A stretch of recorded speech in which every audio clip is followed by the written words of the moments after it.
Defied, here's what we know now. Apparently, the damage that done last weekend in Virginia just wasn't enough for protesters, since they've moved the party to Boston. A rally that was started on the premise of free speech was met with counter-protesters from the very beginning. The two sides that are growing increasingly more at odds with one another both seem to feel the need to be the louder voice. Unfortunately, just because they're the loudest or the strongest, doesn't make them right. Everyone is finding that out the hard way with the way these riots turned out.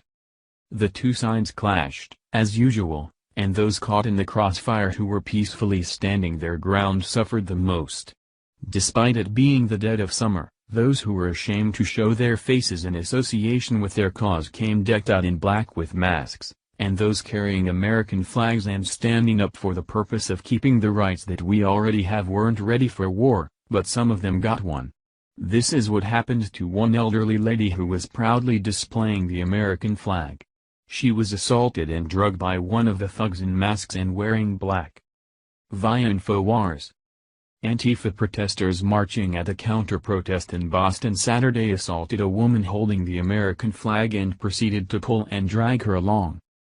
As seen in footage aired by Fox News, the woman is holding up the American flag while a group of black-clad anarchists marches by. One of the masked protesters then lashes out and hits the woman and attempts to steal her flag, but ends up dragging the woman along instead. The incident happened at a counter-protest in Boston where thousands of counter-protesters showed up to protest a relatively small free speech rally. Another video from the protest shows masked anarchists assaulting a Trump supporter. Violence from Antifa is nothing new.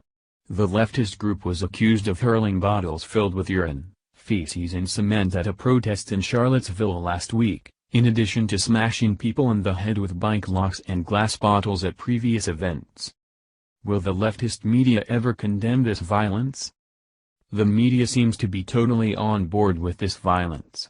It's feeding into their narrative that the president is causing mayhem in the country.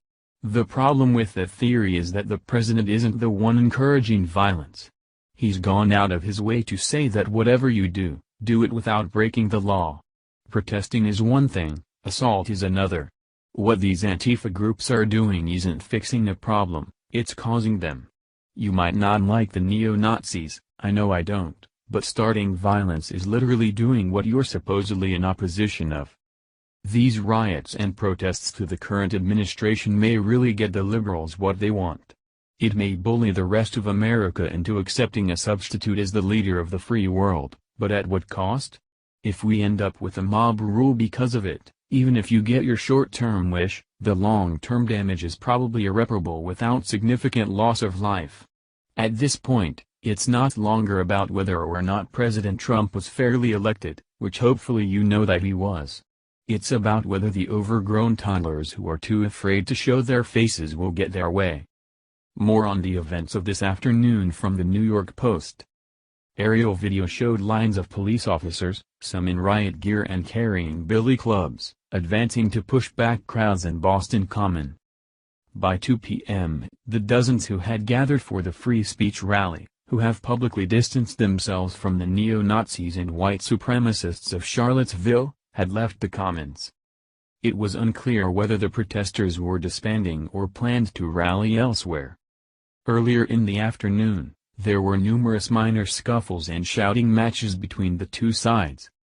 Boisterous counter-protesters chased a man with a Trump campaign banner and cap, shouting and swearing at him. Other counter-protesters quickly intervened on his behalf, helping the man safely over a fence to where the conservative rally was to be staged. Nearby, a shoving match erupted between an American flag-waving older woman and a counter-protester wearing the black garb of the Antifa anti-fascist group. Video captured the black-clad protester then trying to run off with the flag as she clung to it and ran after him. She stumbled and fell to the ground, Fox News reported. The Boston Free Speech Coalition, which organized Saturday's rally, say they are opposed to the white supremacist message and violence that erupted a week ago in Charlottesville. Saturday's speaker roster had included Joe Biggs, formerly of the right-wing conspiracy website InfoWars, and Kyle Chapman, a California activist accused of beating counter-protesters at a pro-Trump rally in Berkeley earlier this year. Thank you for watching this video. What do you think about this? Share this on Facebook and Twitter along with your comments.